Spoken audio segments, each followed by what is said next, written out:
Ja, al die mense stuur nou lekker wense uit vir 2026. En so het ek nou al gewonder, jy weet, hierdie ou jaar was vir my vol teëspoed en vol dinge en whatever, met die beroerte storie en dinge en so aan. Omdat ek verlam op Bethlehem gewees het en dinge en so aan.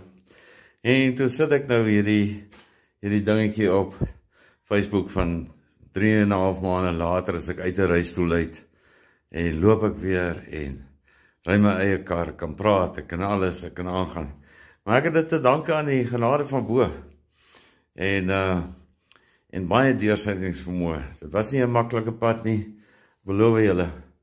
Maar ewenwel, ek wil vir elkeen wat in na daai storieetjie vir my gekyk het op Facebook, vir al 101,000 mense wat dit tot nou vanmiddag gekyk het, net sê baie dankie. En dit wys daar is belangstelling om te hoor. My stories is daar buite op Facebook ten opsigte van my gebeure met my beroerte en al die klas van dinge en so aan. Anyway, ek wil vir julle sê baie dankie. Geseënde 2026 vir julle. Gaan groot. Maak die beste van 'n slegte saak, want ons het in Suid-Afrika 'n verdomde slegte saak op die huidige oomblik. En ek hoop die politici kom tot hulle inkeer. En hoop hulle besef dat dit gaan oor die mense en nie oor hulle nie.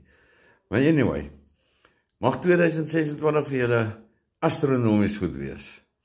En mag die Here se seën op julle dae. En wees gerus. Ek dink aan julle en julle sal in my gebede bly. Heerlike dag.